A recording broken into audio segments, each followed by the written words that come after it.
It's Christmas time, kaya gagawa ako ng aking version na pork hamonado. Napakadaling gawin at panlasang Pinoy talaga. Andito ako sa bansang France, kaya namimiss ko talaga yung mga pagkain at panlasang Pinoy, lalong-lalo na pag Christmas time ang pork hamonado. So ito yung first natin na main talaga sa ingredient ang ating pork. So gamit ko lang dito ay yung 1 kilo na pork, lagyan ng asin, ng garlic powder, ng bell pepper powder, at ang ating paminta. So first talaga natin gawin ay of course huhugasan natin yung ating pork, tapos i-dry natin using tissue. Pagkatapos niyan, buran natin ng asin, tapos yung garlic powder, yung ating bell pepper powder, tapos yung ating paminta, tapos i-massage natin para kapit na kapit talaga ang mga aroma. Na-miss ko talaga ang pagkaing Pinoy, lalong-lalo na itong pork hamonado na pag Pasko, holiday seasons ay talagang nangunguna talaga ito sa ating pagkain sa Pinas.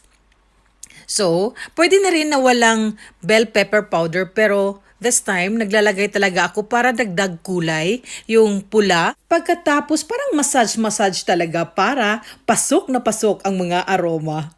Marinate natin siya, di ba? Pagkatapos kukuha na naman tayo ng plastic, tapos ilagay natin yung ating karne. Pwede din siya na may yung mga plastic na may cover. Basta naka-close talaga siya. At ang the best, i-marinate natin siya overnight. Hindi lang 6 hours, 3 hours. Maganda talaga pag overnight. And after overnight, ayan na!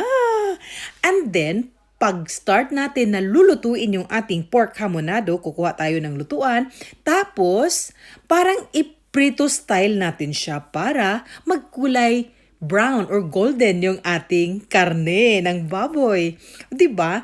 Napakadali lamang talaga siya gawin. Kailangan lang talaga ng pasensya na kailangan na sunod-sunurin natin yung proseso sa pagluluto. Ito na ang mga dagdag sa ingredient na kung saan para sa ating sauce. Bawang, sibuyas, yung ating bay leaves, kailangan talaga yan. Tapos dagdag kulay ang ating bell pepper na red at ang ating carrots. And then para naman sa ating sauce at lasang-lasa talaga ang ating brown sugar. Kung walang brown sugar, pwede yung white. And then ang ating soy sauce.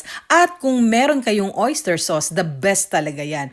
Dito sa recipe ito ay magdagdag ako ng honey and then yung ating pinya.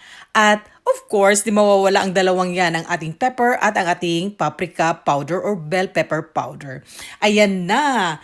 After na naprito at brown golden na ang kulay ng ating pork na na-marinate, ay it's time na mag-start na tayo para sa ating sauce sa hamonado. Maglalagay tayo ng oil sa ating lutuan, tapos ilagay na natin yung ating sibuyas at saka bawang. Antayin lang natin na medyo mag-brown yung ating sibuyas at saka bawang before natin idagdag yung mga next sa mga ingredients. So ayan. Ay, amoy na talaga na ang sarap talaga. After niyan, na medyo brown na yung ating sibuyas at bawang, ay ilagay na natin ang ating na marinate at naprito na pork.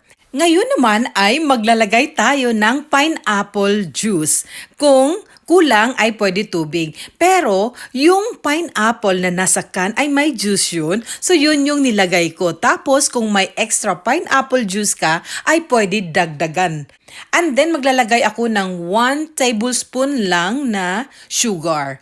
Tapos magdagdag ako ng 1 or 2 tablespoons na honey. Depende sa inyong panlasa. Kung gusto nyo medyo matamis, dagdagan ninyo. And then mag-add na naman ako ng paprika powder and then ang ating paminta. Paprika powder kasi gusto ko talaga siya yung may dagdag na parang red talaga na kulay sa ating sauce. So ayan. And then it's time na magdagdag tayo ng soy sauce. Depende din sa inyong panlasa. 1 tablespoon or 2 tablespoon, pwedeng-pwede. And then ang ating oyster sauce. Ito talaga yung dagdag lasa na maging yummy ang ating pork hamonado. And then ang ating bay leaves. Pagkatapos niyan ay antayin nating kumulo yung ating pineapple juice. Kung tingin natin na hindi masyado pang malambot, ay pwede magdagdag tayo ng pineapple juice or kung kulang yung pineapple juice natin ay pwede yung tubig. Basta, feel lang talaga natin na lumambot yung ating pork. So, ayan. This time ay napansin ko talaga na malambot na ang ating pork kaya it's time na i-add na natin ang ating carrots at saka ang ating red bell pepper. Ayan, at ang ating pinya. Matatawag ko talagang pork hamonado pag may pinya. As in, talagang wow, it's so yummy. Perfect for Christmas. So ayan, lutong-luto na ang ating pork hamonado. Looks very yummy, colorful, at talagang juicy-juicy ang ating pork hamonado. Kahit andito ako sa bansang France, ay dala ko talaga ang pagluluto ng mga pagkaing Pinoy, ang aking version ng pork hamonado.